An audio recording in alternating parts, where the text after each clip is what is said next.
BNP নেতা ফজলুর রহমান তার বিরুদ্ধে তার দল বিএনপির শোকজের জবাব দিয়েছেন এবং শোকজ আমলে নিয়ে বা শোকজ পরে, যদিও এটা পূর্ব নির্ধারিত ছিল, হয়তো 3 মাসের জন্য ফজলুর রহমানের দলীয় সব পদ স্থগিত করেছে বিএনপি।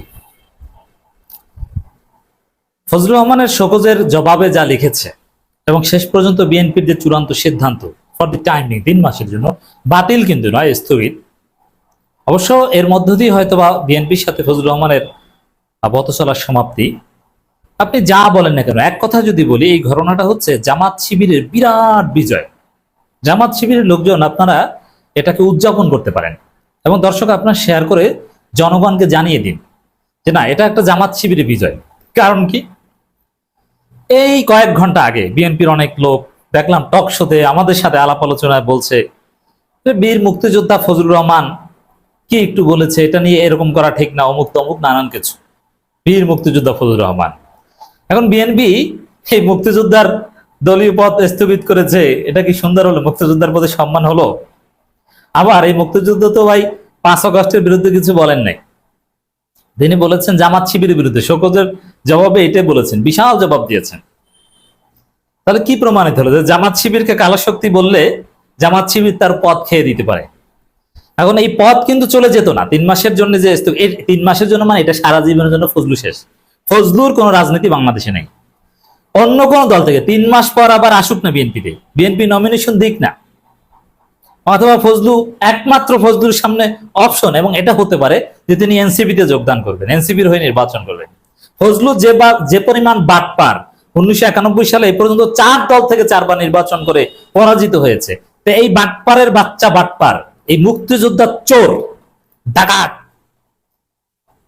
এই অশিক্ষিত নেশাখোর এনসিপি থেকে শেষ পর্যন্ত দাঁড়াতে পারে। এর রাস্তা একটাই, এনসিপিতে তওবা করলে যে কেউ গ্রহণযোগ্য, এছাড়া অন্য কোথাও বিএনপিতে তার জায়গা হবে না। বিএনপির এই কিশোরগঞ্জের তার প্রতিদ্বন্দ্বী যারা আছে নমিনেশনের জন্য, এরা জীবনও একে আর দাঁড়াতে দিবে না এবং বিএনপি আরো বিতর্কিত হবে।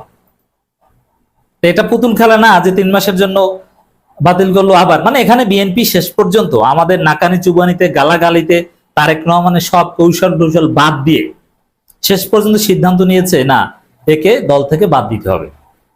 এখন ফজলুর রহমানকে বিএনপি বাদ দিবে, একদম নিজেরা বহিষ্কার করো না, 3 মাসের জন্য স্থগিত করা। ফজলু যে পরিমাণ পাগলা, এতে তিনি নিজেই বিএনপি থেকে দূরে সরে যাবেন। এই 3 মাসের মধ্যে দেখবেন যে তিনি আওয়ামী লীগ হয়ে গেছেন, আওয়ামী লীগে যোগ দিয়েছেন, এবং আওয়ামী লীগ তাকে লুফে নেবে ডেফিনেটলি। আওয়ামী লীগ বসে আছে তাকে লুফে নেওয়ার জন্য। অতএব ফজু বাংলার রাজনীতি জয় বাংলা। আর এখানে কি ঘটলো দেখেন, জামাত শিবির কালো শক্তি, এনসিপি তাদের সহযোগী। শোকজের জবাবে যা বলেছেন তার সার কথা এটা। এর মানে কালো শক্তি, এই যে মিথ্যুকের ঘরে মিথ্যুক, এই মুক্তিযোদ্ধা বাটপার, মুক্তিযোদ্ধাদের উচিত একে জুতো পিটা করা, কারণ মুক্তিযোদ্ধা গোষ্ঠীকে অপমানিত করেছে এই পাগলা ফজু। তো এই জন্য এই যে মিথ্যাবাদী, তার প্রমাণ হচ্ছে এটা। প্রথমে বলে যে আমি এই কথা বলি নাই, প্রমাণ দেখান। আরে ভাই, না বললে তাহলে বিএনপি শোকজ দিল কেন? আর আপনি বলেন নাই কই, এখন তো আপনার পদ স্থগিত। এর মানে কি, আপনি মিথ্যা কথা বলে ধরা খেয়েছেন, আপনি একজন মিথ্যুক, আপনি একজন বাটপার, অসৎ শ্রেণীর লোক, ইতর শ্রেণী, 3rd ক্লাস। এই ফজু বাংলার বিরুদ্ধে জুতা পিটা, গু খাওয়ানো, মুখে প্রস্রাব করা, বহুত কিছু আমরা বলেছি। কি এখন কেমন লাগে? অনেকে আমাদেরকে মুক্তিযোদ্ধার সম্মান শিখাইতে আসছিলেন।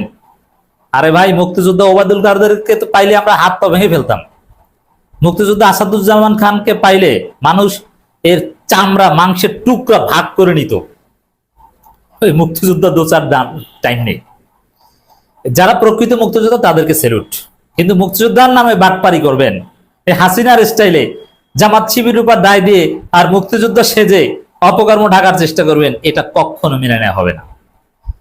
এখন ফজু বাংলা শেষ পর্যন্ত হাসিনার থিওরি এনেছিল, যে বাঁচার জন্য বলেছিল ওরা জামাত শিবির, জামাত শিবির, কাকে মারি? জামাত শিবিরকে মারি। কাকে গাইলি? জামাত শিবিরকে গাইলি। এখন জামাত শিবিরকে কালো শক্তি বলে ফজু বাংলা কি টিকতে পেরেছে? বিএনপি শাস্তির মুখোমুখি হয়েছে। তাহলে কি হলো? এবং এতদিন অনেকে বলেছে ফজু বাংলাকে যারা গালাগালি করে, এই বীর মুক্তিযোদ্ধাকে, এরা সবাই জামাত শিবির, তাকে হত্যার হুমকি দেয় ফ্রান্স থেকে, তারাও নাকি জামাত। তাহলে জামাত আপনাকে জয় বাংলা করে দিল, আপনার পদ স্থগিত করলো কারা? জামাত। হ্যাঁ, এটাও ঠিক যে জামাত শিবিরের কারণে আজকে ফজু পাগলার রাজনীতি জয় বাংলা হয়ে গেছে। কিভাবে? এই যে আমরা যারা জামাতের পক্ষে কথা বলি, আমরা ফজু পাগলাকে জুতা পিটার কথা বলেছি, ওকে গু খাওয়ানোর কথা বলেছি, এবং আমাদের ছেলেরা, আমাদের ভাইয়েরা, বন্ধুরা এরা এর কুশপুত্তলিকে দাহ করেছে, আমাদের ভাই ব্রাদাররা জুতা নিক্ষেপ করেছে, ঢাকা বিশ্ববিদ্যালয় অবাঞ্ছিত ঘোষণা করেছে, আমাদের সহযোদ্ধারা তার বাসার সামনে অবস্থান নিয়েছিল কেউ কেউ। এই পরিস্থিতির কারণে ফজু পাগলার বিরুদ্ধে বিএনপির এই চূড়ান্ত সিদ্ধান্ত 3 মাসের, নইলে কিন্তু এই সিদ্ধান্ত আসতো না, শোকজও ঘটতো না, এটাও ঘটতো না। আমরা যারা নিয়মিত ফজু পাগলার বিরুদ্ধে ভিডিও বানাতাম, কথা বলতাম, জনগণকে জনমত তৈরি করতাম যে ফজু পাগলা মানে পাগলা, ফজু পাগলা কুত্তার চাইতে নিকৃষ্ট, ওকে জুতা দিয়ে পিটানো উচিত। আমি 3 মাস 4 মাস যাবত বলে আসছি ফজু পাগলা একজন কুলাঙ্গার, মুক্তিযোদ্ধাদের জন্য একটা লজ্জাকর বিষয়। মুক্তিযোদ্ধারা বীর, কিন্তু ফজু পাগলা হচ্ছে চোর। আমাদের যে ক্রমাগত ভিডিও বানানো, ফজু পাগলার বিরুদ্ধে কথা বলা, মানুষকে সচেতন করা, এইসব কারণে না বিএনপি বাধ্য হয়েছে।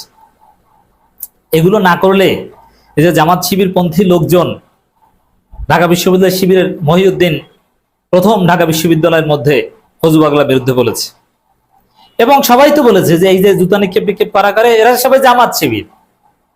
এখন এখন কি বুঝলেন, কি হলো? আমরা ক্রমাগত ফজু পাগলার বিরুদ্ধে বলে আসছি, অবস্থান নিচ্ছি বলে আজকে ফজু পাগলা জয় বাংলা। তাহলে জামাত শিবিরের বিজয়, যে জামাতকে কালো শক্তি বললেও আপনার পথ চলে যায়, এটাই নতুন বাংলাদেশ।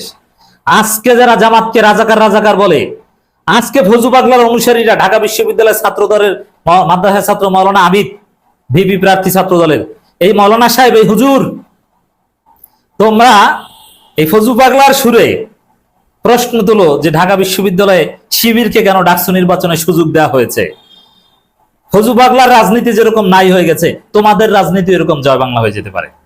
তো যারা রাজাকার বলো, ভারতের চেতনায় রাজনীতি করো। এক হাসিনার থেকে এরা শিক্ষা নেয় নাই যে হাসিনা জামাত শিবিরকে রাজাকার বলতে বলতে বলতে বলতে দেশ মানে একদম পালিয়েছে গোষ্ঠী সহ। এখন ফজু পাগলার পতন হয়েছে। অতএব যারা জামাতের সাথে আদর্শিক ভাবে, রাজনৈতিক ভাবে না পেরে তাদেরকে অযাচিত ভাবে স্বাধীনতা বিরোধী রাজাকার বলে গালাগালি করে, পাকিস্তানপন্থী বলে, তাদের প্রত্যেকের পরিণতি হবে এই ফজু পাগলার মতো। জামাত শিবিরের লোকজন, আপনারা সবাই, আরো এনসিপি, জুলাই যোদ্ধারা সবাই সবাই বিজয় উদযাপন করুন। এটা আমাদের বিজয় যে ফজু পাগলা জয় বাংলা। জামাত শিবিরকে কালো শক্তি বললেও রক্ষা পাওয়া যাবে না। আবার জামাত শিবিরকে গালি দিলে আরো অনেকেই কিন্তু জুতা মারতে আসে। দিস ইজ নতুন বাংলাদেশ।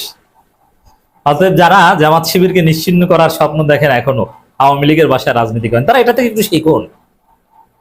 এই ধরনের বিজয় আমাদের উদযাপন করতে হবে। তবে হ্যাঁ, বিএনপির যে সিদ্ধান্ত নিয়েছে এটা আমাদের মনমত হয়নি। 3 মাসের জন্য কেন, তাকে স্থায়ীভাবে আজীবন বহিষ্কার করার কথা ছিল। এটা করলে বিএনপিকে ধন্যবাদ দিতে পারতাম। আবার বিএনপির যারা কিশোরগঞ্জের যারা ফজু পাগলার পক্ষে মিছিল করেছে, ওইগুলোকেও বহিষ্কার করতে হবে। যারা ফজু পাগলার পক্ষে বলেছে